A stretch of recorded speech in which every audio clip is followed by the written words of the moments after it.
अध्याय 3 पहचानो। नकारात्मकता के प्रति जागरूक बनने का मतलब यह है कि आप अपने आसपास के नकारात्मक आवेगों को पहचानना सीखते हैं।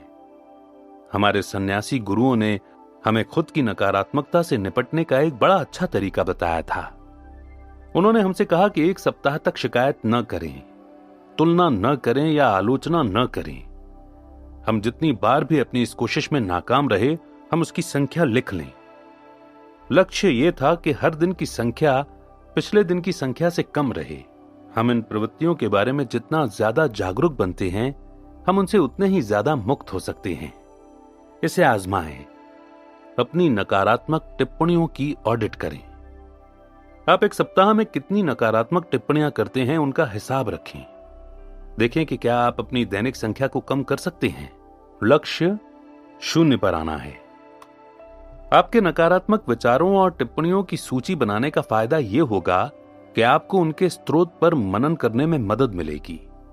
क्या आप किसी मित्र के हुलिये का मूल्यांकन कर रहे हैं, और क्या आप अपने खुद के हुलिये के मामले में भी उतने ही कठोर हैं? क्या आप अपने खुद के योगदान पर विचार किए बिना काम के बारे में बड़बड़ा रहे हैं? क्या आप किसी मित्र की बीमारी की जानकारी अपनी करुणा की ओर ध्यान खींचने के लिए दे रहे हैं, या आप उस मित्र के लिए ज्यादा मदद हासिल करने की उम्मीद कर रहे हैं? जो है उस पर नकारात्मक प्रतिक्रिया करने के बजाय कई बार हम नकारात्मक अनुमान लगा लेते हैं कि क्या हो सकता है। यह शक है। एक बुरे राजा के बारे में एक नीति कथा है, जो एक अच्छे राजा से मिलने गया। जब वे रात्रि भोज करने बैठे तो बुरे राजा ने अपनी प्लेट अच्छे राजा की प्लेट से बदल ली। जब अच्छे राजा ने कारण पूछा तो बुरे राजा ने जवाब दिया कि हो सकता है कि आपने इस भोजन में जहर मिला दिया हो। यह सुनकर राजा हंसा। यह देखकर बुरा राजा और भी ज्यादा घबरा गया और उसने एक बार फिर प्लेटें बदल ली। वो सोचने लगा कि शायद उसे दोहरा धोखा दिया जा रहा है। अच्छे राजा ने बस अपना सिर हिलाया और अपने सामने की प्लेट से खाना शुरू कर दिया। बुरे राजा ने उस रात एक कौर भी नहीं खाया। हम किसी दूसरे में जिसकी आलोचना करते हैं, ईर्ष्या करते हैं या शक करते हैं, वो हमारे भीतर के अंधकार में हमें राह दिखा सकता है। बुरा राजा अपने खुद के कपट को अच्छे राजा पर प्रक्षेपित करता है। इसी तरह किसी के प्रति हमारी ईर्ष्या या अधीरता या शक हमें अपने बारे में कुछ बताता है। नकारात्मक प्रक्षेपण और शंकाएं हमारी खुद की असुरक्षाओं को प्रतिबिंबित करती हैं और हमारी राह में बाधक बन जाती हैं। यदि आप निर्णय लेते हैं कि आपका बॉस आपके खिलाफ है, तो इससे आप भावनात्मक रूप से प्रभावित होंगे। हो सकता है कि आप इतने ज्यादा हताश हो जाएं कि आप ऑफिस में अच्छा प्रदर्शन नहीं कर पाएं, या व्यवहारिक रूप से आप वो वेतन वृद्धि न मांगें जिसके आप हकदार हैं। दोनों ही मामलों में बुरे राजा की तरह आप भी भूखे रहेंगे। रुकें। जब आप अपनी नकारात्मकता की जड़ों को अच्छी तरह से समझ लेते हैं, तो अगला कदम इसे संबोधित करना है। अपनी नकारात्मकता को खामोश करने के लिए ऐसे विचारों और कार्यों के लिए जगह बनाएं जो आपके जीवन में से घटाने के बजाय इसमें वृद्धि करें। अपनी सांस से शुरुआत करें। जब हम तनावग्रस्त होते हैं तो अपनी सांस को रोक लेते हैं या फिर जबड़े भींच लेते हैं। हम पराजय में कंधे झुका देते हैं या अपने कंधों को जबरन तान लेते हैं।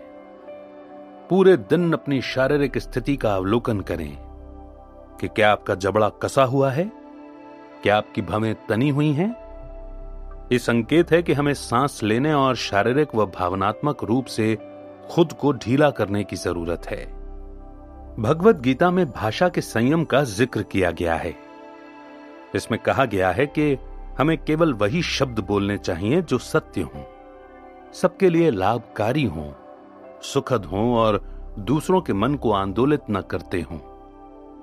शुरुआती बौद्ध धर्म ग्रंथों के वाक सूत्र इसी तरह की बुद्धिमत्ता प्रदान करते हैं और अच्छी तरह बोले गए कथन की परिभाषा बताते हुए कहते हैं कि यह सही समय पर बोला जाता है, ये सत्य में बोला जाता है, ये स्नेह से बोला जाता है, ये मंगलकारी तरीके से बोला जाता है, ये सद्भाव की मानसिकता से बोला जाता है। याद रखें, हम जो चाहते हैं, हम जब चाहते हैं, हम जैसे चाहते हैं, वो बोलना स्वतंत्रता नहीं है। सच्ची स्वतंत्रता इन चीजों को बोलने की जरूरत महसूस न करना है। जब हम अपनी नकारात्मक भाषा को सीमित कर लेते हैं तो हम ये पाते हैं कि हमारे पास कहने के लिए बहुत कम है। हम संकोच भी महसूस कर सकते हैं। कोई भी मौन से प्रेम नहीं करता, लेकिन खुद को नकारात्मकता से स्वतंत्र करना इतना महत्वपूर्ण है कि हमें ऐसा करना चाहिए। किसी दूसरे के आलस की आलोचना करने से आप ज्यादा मेहनती नहीं बन जाते हैं। अपने वैवाहिक जीवन की तुलना किसी दूसरे से करने से आपका वैवाहिक जीवन बेहतर नहीं बनता है, जब तक कि आप ऐसा विचार पूर्वक और उपयोगी ढंग से न करें। आलोचना से भ्रम उत्पन्न होता है कि अगर आप सामने वाले में बुराई खोजने में सक्षम हैं तो आप बेहतर हैं। अगर कोई दूसरा असफल हो रहा है तो आप आगे बढ़ रहे होंगे। वास्तव में सावधान विचारपूर्ण अवलोकन ही हमें आगे बढ़ाता है। रुकने का मतलब नकारात्मक सहज बोध को छोड़ना नहीं है, इसके ज्यादा करीब जाएं। ऑस्ट्रेलियाई सामुदायिक कार्यकर्ता नील बैरिंगहैम ने कहा था, घास वहां ज्यादा हरी होती है जहां आप इसे पानी देते हैं। इस बात पर गौर करें कि किस चीज या व्यक्ति से आपकी नकारात्मकता उत्पन्न हो रही है। क्या उनके पास ज्यादा समय, बेहतर नौकरी या ज्यादा सक्रिय सामाजिक जीवन दिखता है? क्योंकि तीसरे कदम में आप अपने बगीचे में भी वही बीज उगाना चाहेंगे। मिसाल के तौर पर किसी दूसरे की सामाजिक गतिविधियों की आप अपनी ईर्ष्या को लें। आपको इसमें पार्टी आयोजित करने या पुराने मित्रों से संपर्क करने या काम के बाद मिलने की व्यवस्था करने की प्रेरणा मिल सकती है।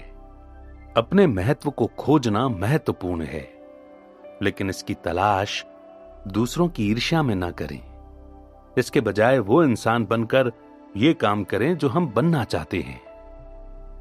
बदलें। अपने हृदय, मस्तिष्क और भाषा में नकारात्मकता को पहचानने और रोकने के बाद आप इसे सुधारना शुरू कर सकते हैं। हम में से ज्यादातर सन्यासी शिकायत करना, तुलना करना और आलोचना करना पूरी तरह नहीं छोड़ पाए थे, और आप ये भी उम्मीद नहीं कर सकते कि आपकी इस आदत का 100% इलाज हो जाएगा। लेकिन शोधकर्ताओं ने पाया है कि खुश लोगों में विचार पूर्वक शिकायत करने की प्रवृत्ति होती है। दूसरी ओर बिना सोच विचार के शिकायत करने से आपका दिन ज्यादा बुरा बनता है। यह पता चलता है कि विचलित करने वाली घटनाओं के बारे में जर्नल लिखने, यानी अपने विचारों और भावनाओं पर ध्यान देने से विकास और उपचार को बढ़ावा मिलता है। केवल मानसिक रूप से नहीं, बल्कि शारीरिक दृष्टि से भी। हम स्पष्ट बनकर अपनी नकारात्मकता के बारे में विचारपूर्ण या माइंडफुल हो सकते हैं। जब कोई पूछता है कि हम कैसे हैं, तो हम आमतौर पर जवाब देते हैं कि अच्छा, ठीक, बढ़िया या बुरा। कई बार ऐसा इसलिए होता है क्योंकि हम जानते हैं कि सामने वाला हमसे सच्चे और लंबे जवाब की उम्मीद नहीं कर रहा है। लेकिन शिकायत करते समय भी हम इतने ही अस्पष्ट होते हैं। हम कहते हैं कि हम नाराज या दुखी हैं, जबकि हम चिढ़े हुए या निराश होते हैं। हम अपने शब्दों को सावधानी से चुनकर अपनी भावनाओं का ज्यादा अच्छी तरह प्रबंधन कर सकते हैं। नाराज, दुखी, तनावपूर्ण, आहत, लज्जित और खुश के बजाय हार्वर्ड बिजनेस रिव्यू 9 ज्यादा विशिष्ट शब्दों की सूची देता है, जिनका इस्तेमाल हम इनमें से प्रत्येक भावना के लिए कर सकते हैं। नाराज के बजाय हम अपना वर्णन चिड़चिड़ा, रक्षात्मक या द्वेषपूर्ण के रूप में बेहतर तरीके से कर सकते हैं। सन्यासियों को शांत माना जाता है।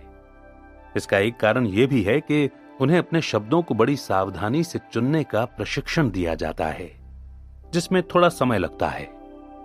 हम शब्दों को सावधानी से चुनते हैं और उनका उद्देश्यपूर्ण इस्तेमाल करते हैं। बुरे संवाद में बहुत कुछ खो जाता है। मिसाल के तौर पर, अगर आप किसी सहेली से यह शिकायत करती हैं कि आपका पति देर से घर आता है, तो वो इस बारे में कुछ नहीं कर सकती। इसके बजाय सीधे और विचारपूर्वक अपने पति से संवाद करें। आप कह सकती हैं कि मैं प्रशंसा करती हूं कि आप कड़ी मेहनत करते हैं और आपको बहुत कुछ संभालना होता है। जब आप निश्चित समय पर घर नहीं आते हैं तो मैं परेशान हो जाती हूं। आपको जैसे ही लगे कि आपको देर हो रही है, आप मुझे मैसेज भेजकर मेरी परेशानी दूर कर सकते हैं। जब हमारी शिकायतों को समझ लिया जाता है, खुद के द्वारा और दूसरों के द्वारा, तो वे ज्यादा उपयोगी बन सकती हैं। अपनी नकारात्मकता को ज्यादा उपयोगी बनाने के अलावा हम एक और काम कर सकते हैं। हम इसे सकारात्मकता में भी बदल सकते हैं। जैसा मैंने जिक्र किया है कि इसका एक तरीका ईर्ष्या जैसी नकारात्मक भावनाओं की जड़ तक जाकर हम ये पहचानें कि हम क्या चाहते हैं, लेकिन हम इसे नई भावनाओं में भी बदल सकते हैं। अंग्रेजी भाषा में हमारे पास परानुभूति और करुणा जैसे शब्द हैं, जो दूसरों के दर्द को महसूस करने की क्षमता का वर्णन करते हैं। लेकिन दूसरों की खुशी का अनुभव करने के लिए हमारे पास कोई शब्द नहीं है। दूसरे लोगों की खुशी में खुश होना शायद इस बात का संकेत है कि हम सभी को इस पर काम करने की जरूरत है। मुदित होना दूसरों के सौभाग्य में निस्वार्थ आनंद लेने का सिद्धांत है। यदि मुझे केवल अपनी ही सफलताओं से खुशी मिलती है तो मैं अपनी खुशी को सीमित कर रहा हूं। लेकिन अगर मुझे अपने मित्रों और परिवार वालों की सफलताओं से भी खुशी मिलती है, 10, 20, 50 लोग, तो मुझे 50 गुना ज्यादा खुशी और आनंद मिलता है। ये कौन नहीं चाहेगा? भौतिक संसार ने हमें विश्वास दिला दिया है कि अच्छे कॉलेजों की संख्या सीमित है, अच्छी नौकरियों की संख्या सीमित है, खुशकिस्मत लोगों की संख्या सीमित है। हम ये मानते हैं कि सीमित संसार में सफलता और खुशी की निश्चित मात्रा ही उपलब्ध है।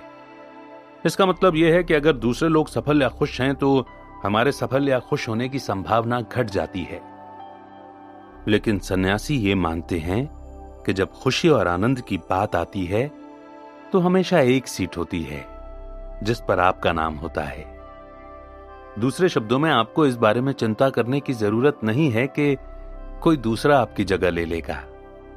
खुशी के थिएटर में कोई सीमा नहीं है।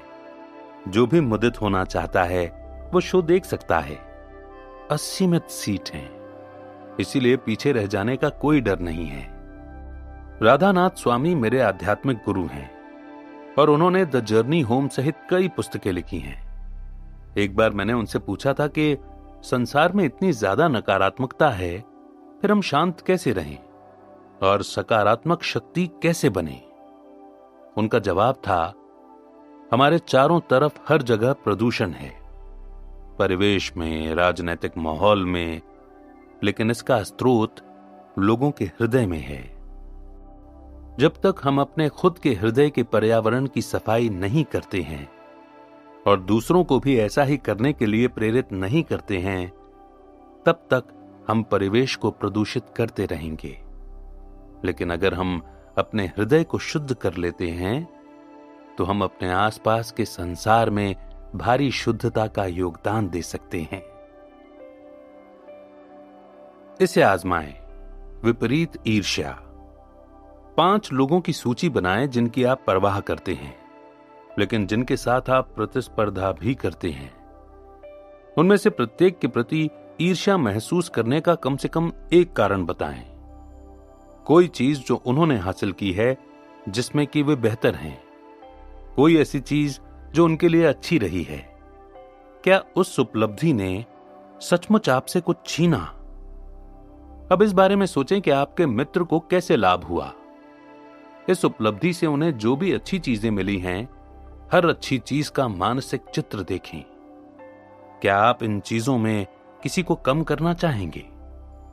यदि आप ये जानते हो कि वो चीज आपको नहीं मिलेगी, अगर ऐसा है तो ये ईर्ष्या आपके आनंद को लूट रही है। आपके मित्र ने जो भी हासिल किया है, ईर्ष्या आपके लिए उससे ज्यादा विनाशकारी है। इसका रूपांतरण करने में अपनी ऊर्जा लगाएं। क्षमा, क्रोध को सुधारना। हमने आपके जीवन में नैतिक नकारात्मकता का प्रबंध करने और उसे न्यूनतम करने की रणनीतियों के बारे में बात कर ली है, लेकिन दर्द और क्रोध जैसे ज्यादा बड़े नकारात्मक भावों की तुलना में शिकायत करने, तुलना करने और गपशप करने जैसे छुटपुट सिरदर्दों का ज्यादा आसानी से प्रबंधन किया जा सकता है। हम सभी में किसी न किसी रूप में क्रोध मौजूद रहता है। अतीत पर क्रोध या लोगों पर क्रोध जो हमारे जीवन में बड़ी भूमिका निभा रहे हैं, दुर्भाग्य पर क्रोध जीवित और मृत लोगों पर क्रोध, क्रोध अंदर की ओर मुड़ा हुआ। जब हम बुरी तरह आहत होते हैं तो क्रोध अक्सर हमारी प्रतिक्रिया का हिस्सा होता है। क्रोध नकारात्मक भावना की एक बड़ी अंगारे जैसी गेंद है, और जब हम अपनी कोशिशों के बावजूद इसे दूर नहीं कर पाते हैं तो क्रोध सजीव और सक्रिय हो जाता है। इसके भारी दुष्परिणाम होते हैं। मैं खास तौर पर इस बारे में बात करना चाहता हूं कि हम उस क्रोध से कैसे निपटें जो हम दूसरे लोगों के प्रति महसूस करते हैं। क्षमा संस्कृत शब्द है। यह सुझाव देता है कि आप दूसरों के साथ अपने व्यवहार में धैर्य और सहिष्णुता दिखाएं। कई बार हम इतनी गहराई से आहत होते हैं कि हम ये सोच भी नहीं सकते हैं कि हम चोट पहुंचाने वाले इंसान को क्षमा कर सकते हैं। लेकिन हम में से ज्यादातर की मान्यता के विपरीत क्षमा मूलतः एक आंतरिक कार्य है जिसे हम अपने भीतर करते हैं। कई बार यह बेहतर और ज्यादा सुरक्षित व ज्यादा स्वस्थ होता है कि उस व्यक्ति से कोई भी सीधा संपर्क न रखा जाए। कई बार हमें चोट पहुंचाने वाला व्यक्ति सीधे क्षमा करने के लिए आसपास नहीं होता, लेकिन इन चीजों से क्षमा में बाधा नहीं आती है, क्योंकि यह सबसे बढ़कर आंतरिक होती है। यह आपको क्रोध से मुक्त करती है। मेरे एक ग्राहक ने मुझे बताया, मुझे अपने बचपन में पीछे लौटकर स्पष्टता से पता लगाना था कि मुझे ऐसा क्यों महसूस होता है कि कोई मुझसे प्रेम नहीं करता और मैं अयोग्य हूं। मेरी दादी ने मुझ में यह भावना भरी थी। मुझे एहसास हुआ कि वे मेरे साथ अलग तरीके से व्यवहार इसलिए करती थीं क्योंकि वे मेरी मां को पसंद नहीं करती थीं। मुझे उन्हें क्षमा करना था, हालांकि वे पहले ही गुजर चुकी थीं। मुझे एहसास हुआ कि मैं हमेशा योग्य था और हमेशा प्रेम करने लायक था। गड़बड़ मुझ में नहीं, उनमें थी। भगवद गीता 3 गुणों का वर्णन करती है, तामस, राजस और सात्विक, जिनका अनुवाद है अज्ञान, आवेग और अच्छाई। मैंने पाया है कि इन तीनों को किसी भी गतिविधि पर लागू किया जा सकता है। मिसाल के तौर पर आप किसी विवाद से एक कदम पीछे हटते हैं और समझ की तलाश करते हैं तो राजस, आवेग और आवेश से बाहर निकलें। फिर अपनी मानसिकता को बदलकर सात्विक, अच्छाई, सकारात्मकता और शांति की ओर ले जाएं। इसकी कोशिश करना बहुत उपयोगी होता है। ये तीनों गुण क्षमा संबंधी मेरी नीति की बुनियाद हैं। कायाकल्पकारी क्षमा। क्षमा का मार्ग खोजने से पहले हम क्रोध में अटके होते हैं। यह भी हो सकता है कि हम प्रतिशोध लेना चाहें और सामने वाले ने हमें जो दर्द दिया है उतना ही उसे देना भी चाहें। आंख के बदले आंख का सिद्धांत। प्रतिशोध अज्ञानता का तरीका है। अक्सर कहा जाता है कि आप किसी दूसरे को तोड़कर खुद की मरम्मत नहीं कर सकते। सन्यासी अपने निर्णय और भावनाएं दूसरों के व्यवहार पर आधारित करते हैं। आप ये मानते हैं कि प्रतिशोध लेने पर आपको ज्यादा अच्छा लगेगा। इसके पीछे आपकी ये मान्यता होती है कि तब सामने वाला एक निश्चित तरीके से प्रतिक्रिया देगा। लेकिन जब आपके प्रतिशोध के बावजूद सामने वाला वो प्रतिक्रिया नहीं देता है जिसकी आपने कल्पना की थी, तब क्या होता है? तब आप और ज्यादा दर्द महसूस करते हैं। प्रतिशोध पलटवार कर देता है। जब आप प्रतिशोध से ऊपर उठ जाते हैं, तभी आप क्षमा की प्रक्रिया शुरू कर सकते हैं। लोगों में द्वैत के संदर्भ में सोचने की प्रवृत्ति होती है। आप या तो किसी को क्षमा करते हैं या आप किसी को क्षमा नहीं करते हैं। लेकिन जैसा मैंने इस पुस्तक में 1 से ज्यादा बार बताया है कि प्रायः बहुत सारे स्तर होते हैं। ये स्तर हमें वो बनने का अवसर देते हैं जो हम हैं। ये हमें अपने खुद के समय में प्रगति करने का अवसर देते हैं। ये हमें वहां तक ऊपर जाने का अवसर देते हैं जहां तक कि हम ऊपर चढ़ सकते हैं। क्षमा के स्केल पर सबसे निचला स्तर है शून्य क्षमा। हालांकि यह प्रतिशोध से ऊंचा है। मैं उस व्यक्ति को क्षमा नहीं करूंगा चाहे कुछ भी हो जाए। मैं उसे नुकसान नहीं पहुंचाना चाहता, लेकिन मैं उसे कभी क्षमा भी नहीं करने वाला। इस पायदान पर हम अब भी क्रोध में अटके हुए हैं और कोई समाधान नहीं है। जैसा आप कल्पना कर सकते हैं, ये रुकने के लिए ये जगह काफी कष्टकारी है। अगला कदम है सशर्त क्षमा। अगर वो माफी मांगता है तो मैं क्षमा कर दूंगा। अगर वो वादा करता है कि वो ऐसा कभी दोबारा नहीं करेगा तो मैं क्षमा कर दूंगा। यह आदान प्रदान की क्षमा आवेग से संचालित है, आपकी खुद की भावनाओं को पोषण देने की आवश्यकता से संचालित है। लूथर कॉलेज का शोध दर्शाता है कि क्षमा करना ज्यादा आसान नजर आता है जब क्षमा मांगी या दी जाती है, लेकिन मैं नहीं चाहता कि हम सशर्त क्षमा पर ध्यान केंद्रित करें। मैं चाहता हूं कि आप थोड़ा और ऊंचा उठें। अगला कदम है कायाकल्पकारी क्षमा। यह अच्छाई की कार्यप्रणाली वाली क्षमा है। कायाकल्पकारी क्षमा में हम किसी के माफी मांगने या बदले में किसी दूसरी चीज की उम्मीद नहीं करते हैं, बल्कि सीधे क्षमा कर देते हैं। इससे हमें शक्ति और शांति मिलती है। क्षमा की सीढ़ी पर केवल एक ही पायदान है जो इससे ज्यादा ऊंची है, बिना शर्त क्षमा। यह क्षमा का वो स्तर है जो अक्सर किसी अभिभावक में बच्चे के लिए होता है। चाहे बच्चा कुछ भी कर ले, अभिभावक उसे क्षमा कर देता है। अच्छी बात यह है कि मैं ये सुझाव नहीं दे रहा हूं कि आप दूसरों को इस तरह क्षमा करने का लक्ष्य बनाएं। मैं तो बस ये चाहता हूं कि आप कायाकल्पकारी क्षमा के स्तर को हासिल कर लें। मन की शांति। यह दर्शाया जा चुका है कि क्षमा से हमारा मन शांत होता है। क्षमा दरअसल ऊर्जा बचाती है। कायाकल्पकारी क्षमा के बहुत से स्वास्थ्य संबंधी लाभ होते हैं, जिनमें ये शामिल हैं: कम दवाओं की जरूरत होती है, नींद ज्यादा अच्छी आती है, कमर दर्द, सिर दर्द, मतली और थकान सहित कई शारीरिक लक्षणों में कमी आती है। क्षमा से तनाव कम होता है, क्योंकि अब हम चेतन और अवचेतन दोनों तरह से क्रोधित विचारों को उलटते पलटते नहीं रहते हैं, जिनकी वजह से हम तनावग्रस्त थे। वास्तव में विज्ञान दिखाता है कि जब पति पत्नी एक दूसरे को क्षमा करने में सक्षम होते हैं तो उनके भावनात्मक तनाव का स्तर कम होता है और इससे उनका शारीरिक स्वास्थ्य बेहतर होता है। पर्सनल रिलेशनशिप्स जर्नल के 2011 संस्करण में प्रकाशित एक अध्ययन में 68 विवाहित दंपतियों पर शोध किया गया था। वे हाल ही की किसी घटना के बारे में 8 मिनट बातचीत करने के लिए तैयार हो गए, जिसमें एक जीवन साथी ने विवाह के नियम तोड़े थे। दंपतियों ने फिर अलग अलग इंटरव्यूज के रिप्ले देखे और शोधकर्ताओं ने उनके ब्लड प्रेशर नापे। जिन दंपतियों में पीड़ित साथी अपने जीवन साथी को क्षमा करने में कामयाब रहा था, वहां दोनों ही जीवन साथियों का ब्लड प्रेशर कम निकला। इससे यह पता चलता है कि क्षमा हर एक के लिए अच्छी होती है। क्षमा देने और पाने दोनों के स्वास्थ्य के लाभ होते हैं। जब हम क्षमा को अपने आध्यात्मिक अभ्यास का नियमित हिस्सा बना लेते हैं तो हम अपने सभी संबंधों को बेहतर बनते देखेंगे। अब हमारे मन में कोई मैल नहीं है। इससे संबंधों के नाटक भी कम हो जाएंगे। इसे आजमाएं, क्षमा मांगें और पाएं। इस अभ्यास में हम संघर्ष या विवाद से उत्पन्न दर्द और क्रोध की गांठ को सुलझाने की कोशिश करते हैं। भले ही संबंध ऐसा ना हो जिसे आप बचाना या पहले जैसा बनाना चाहते हो, लेकिन इसके बावजूद इस अभ्यास से आपका क्रोध शांत हो जाएगा और आपको शांति मिलेगी। शुरू करने के पहले यह कल्पना करें कि आप सामने वाले की जगह पर हैं। उसके दर्द को स्वीकार करें और समझें कि इसी के कारण वो आपको दर्द दे रहा है।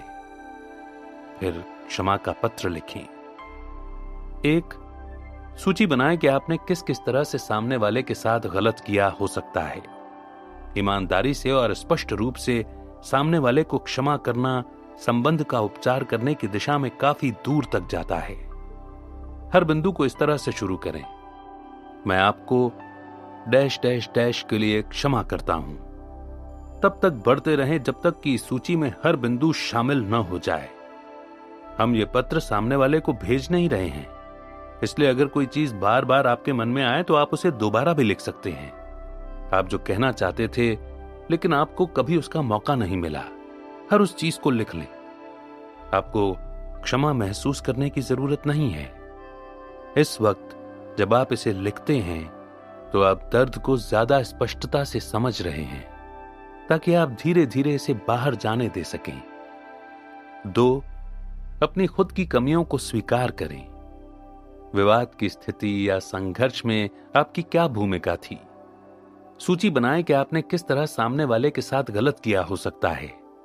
हर वाक्य की शुरुआत इस तरह से करें, कृपया मुझे डैश डैश डैश के लिए क्षमा करें। याद रखें, आप अतीत को पलट तो नहीं सकते हैं, लेकिन अपनी भूमिका की जिम्मेदारी लेने से आपकी समझ बढ़ेगी और अपने तथा सामने वाले के प्रति क्रोध दूर करने में भी मदद मिलेगी। जब आप इस पत्र को पूरा लिख लें तो इसे पढ़ें और रिकॉर्डिंग कर लें। ज्यादातर मोबाइल फोन ये कर सकते हैं। अब किसी निष्पक्ष बाहरी व्यक्ति की तरह ये रिकॉर्डिंग सुनें। याद रखें, आपको जो दर्द दिया गया वो आपका नहीं है, वो दूसरे व्यक्ति का दर्द है। जब आप संतरे को निचोड़ते हैं तो आपको संतरे का रस मिलता है। जब आप किसी दर्द से भरे व्यक्ति को निचोड़ते हैं तो उससे दर्द ही बाहर निकलेगा। इसे ग्रहण करने या इसे लौटाने के बजाय अगर आप क्षमा कर देते हैं तो आप दर्द को दूर करने में मदद करते हैं। क्षमा दो तरफा मार्ग है। क्षमा दोनों दिशाओं में प्रवाहित होनी चाहिए। हम में से कोई भी आदर्श नहीं है। हालांकि कुछ स्थितियों में आपका कोई दोष नहीं होगा, लेकिन प्रायः किसी भी तरह के संघर्ष या विवाद में दोनों तरफ से गलतियां होती हैं। जब आप दूसरों को दर्द देते हैं और दूसरे आपको दर्द देते हैं तो ऐसा लगता है मानो आपके हृदय एक कष्टकारी गांठ में गुत्थम गुत्था हो गए हों।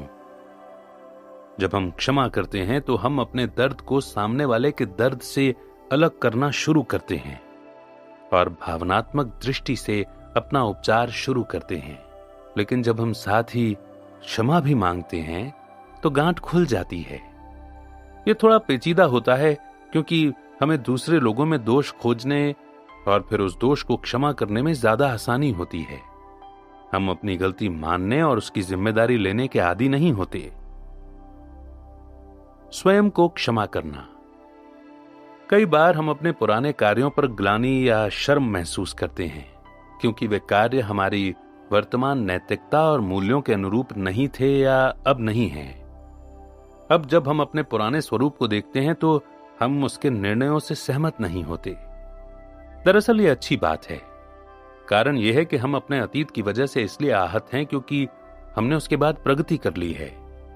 हमने तब वो सर्वश्रेष्ठ किया जो हम तब कर सकते थे, लेकिन अब हम उससे भी बेहतर कर सकते हैं। आगे बढ़ने से बेहतर भला क्या हो सकता है? हम पहले ही जीत रहे हैं। जब हम अपने दिमाग में यह तथ्य भर लेते हैं कि हम अतीत को पलट नहीं सकते, तो हम खुद की अपूर्णताओं और गलतियों को स्वीकार करना शुरू करते हैं, खुद को क्षमा करना शुरू करते हैं और ऐसा करते समय उस भावनात्मक उपचार की ओर खुद को खोलते हैं जिसकी हम सभी के मन में आकांक्षा होती है। इसे आजमाएं, खुद को क्षमा करें। इस दिए गए अभ्यास का इस्तेमाल खुद को क्षमा करने के लिए भी किया जा सकता है।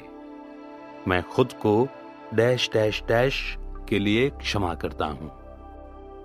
इसी से हर पंक्ति शुरू करें, फिर कारणों की सूची बताएं कि आप खुद पर नाराज क्यों महसूस करते हैं या खुद से निराश क्यों महसूस करते हैं। फिर इसे जोर से पढ़ें, इसे रिकॉर्ड करें और रिकॉर्डिंग को सुनें। निष्पक्ष अवलोकनकर्ता की तरह उसे सुनें, समझें और फिर दर्द को बाहर निकल जाने दें। उठाएं। क्षमा का उत्कर्ष, सच्चा सत्व आपको दर्द देने वाले व्यक्ति के हित की कामना करना है। मैं बौद्ध इसलिए बनी क्योंकि मैं अपने पति से नफरत करती थी। यह कोई ऐसी चीज नहीं है जिसे आप हर दिन सुनते हैं, लेकिन बौद्ध नन और व्हेन थिंग्स फॉल अपार्ट की लेखिका पेमा चौड्रान एक तरह से मजाक कर रही थी। पति के विवाहेतर प्रेम प्रसंग के चलते उनके तलाक के बाद वे एक नकारात्मक चक्र में चली गईं। अंततः उन्होंने बोल्डर, कोलोराडो में नेरोपा यूनिवर्सिटी की स्थापना करने वाले ध्यान गुरु चोग्याम ट्रंगचा रिनपोचे की पुस्तक पढ़ी। उनकी पुस्तक पढ़ने के बाद पेमा को एहसास हुआ कि उनका संबंध किसी कैंसर युक्त कोशिका जैसा हो गया था। उनका क्रोध और दोषारोपण ब्रेकअप की नकारात्मकता को बढ़ा रहा था। एक बार जब चोड्रॉन चट्टान की बजाय नदी जैसा ज्यादा बन गईं, तो वे अपने पति को क्षमा करके आगे बढ़ पाईं। अब वे अपने पूर्व पति को अपने सबसे अच्छे गुरुओं में से एक कहती हैं। अगर आप अपने और दूसरे व्यक्ति के बीच की नकारात्मकता को काफूर करना चाहते हैं, तो आपको यह आशा करनी होती है कि आप दोनों का ही उपचार हो। आपको उन्हें यह बात बताने की जरूरत नहीं है, बल्कि हवा में कल्याणकारी ऊर्जा प्रवाहित करें। तब आप सच्चे, स्वतंत्र और शांतिमय महसूस करते हैं, क्योंकि आप सचमुच छोड़ने में सक्षम होते हैं। नकारात्मकता जीवन का स्वाभाविक हिस्सा है। हम चिढ़ाते और उत्तेजित करते हैं, असुरक्षा व्यक्त करते हैं, साझे मूल्यों और डरों की वजह से जुड़ते हैं। ऐसा एक भी कॉमेडी शो खोजना मुश्किल है जो नकारात्मक अवलोकनों पर आधारित न हो। लेकिन कौन सी चीजें नकारात्मक जीवन को पार करने में हमारी मदद करती हैं और कौन सी नकारात्मक संसार में ज्यादा दर्द फैलाती हैं, उनके बीच में एक रेखा होती है। हो सकता है कि आप किसी दूसरे परिवार के बच्चे की नशे की लत की समस्याओं के बारे में इसलिए बात कर रहे हो क्योंकि आपको डर सताता है कि ये आपके परिवार के साथ भी हो सकता है और आप इससे बचना चाहते हैं। लेकिन यह भी हो सकता है कि आप इसी मुद्दे पर आलोचना करने लगें क्योंकि आप अपने खुद के परिवार के बारे में बेहतर महसूस करना चाहते हैं। एलेन डिजेनेरेस इस रेखा को स्पष्टता से देखती हैं। परेड पत्रिका को दिए एक इंटरव्यू में उन्होंने कहा कि वे नहीं सोचती कि लोगों का मजाक उड़ाना मजेदार है। संसार नकारात्मकता से भरा हुआ है। मैं चाहती हूं कि लोग मुझे देखें और सोचें मैं अच्छा महसूस करती हूं, और आज मैं किसी दूसरे को अच्छा महसूस कराने जा रही हूं। यही वो जज्बा है जिसमें सन्यासी आनंदित होते हैं। हम आनंदी प्रवृत्ति के लोग हैं और आसानी से हंसते हैं। जब नए सन्यासी आए तो उन्होंने अक्सर खुद को बहुत ज्यादा गंभीरता से लिया। मैं जानता हूं कि मैंने ऐसा किया। और वरिष्ठ सन्यासियों की आंखों में एक चमक थी जब उन्होंने कहा, अब ध्यान दो, अपने पहले दिन अपनी सारी ऊर्जा बर्बाद मत करो। जब भी पुजारी सबसे खास पवित्र भोजन बाहर लाते थे, जो उस सामान्य भोजन से ज्यादा मीठा और स्वादिष्ट होता था जिसे हम खाते थे, तो छोटे सन्यासी इस तक पहले पहुंचने के लिए मजाक मजाक में कुश्ती करते थे। और अगर कोई ध्यान लगाते लगाते सो जाता था और खर्राटे भरता था तो हम एक दूसरे को कनखियों से देखते थे और अपने ध्यान भंग को छिपाने की कोशिश भी नहीं करते थे। हमें अपने विचारों और शब्दों को घटाकर 100% आशावाद और सकारात्मकता लाने की जरूरत नहीं है, लेकिन हमें खुद को चुनौती देनी चाहिए कि हम नकारात्मकता की जड़ तक खुदाई करें, खुद में और अपने आसपास के लोगों में इसके स्रोत को समझें और इस बारे में विचारपूर्ण तथा संकल्पवान कि इसमें लगने वाली ऊर्जा का प्रबंधन कैसे करें। हम पहचान कर और क्षमा करके इससे मुक्त हो सकते हैं। हम पहचानते हैं, रुकते हैं और बदलते हैं। अवलोकन, मनन और नकारात्मकता की जगह पर जीवन में नए व्यवहार विकसित करते हैं तथा हमेशा आत्मानुशासन और आनंद की कोशिश करते हैं। जब आप दूसरे के दुर्भाग्यों के बारे में ज्यादा जिज्ञासा महसूस करना छोड़ देते हैं और इसके बजाय उनकी सफलता में आनंद लेने लगते हैं, तो ये समझ जाएं कि आपका उपचार हो रहा है। आप किसी दूसरे पर जितना कम समय ध्यान केंद्रित करते हैं, खुद पर ध्यान केंद्रित करने के लिए आपके पास उतना ही ज्यादा समय होता है। जैसा हम बात कर चुके हैं, नकारात्मकता प्रायः डर से उत्पन्न होती है। अब हम डर की पड़ताल करेंगे और देखेंगे कि ये कैसे हमारे रास्ते में आता है और हम इसे जीवन का उपयोगी हिस्सा कैसे बना सकते हैं।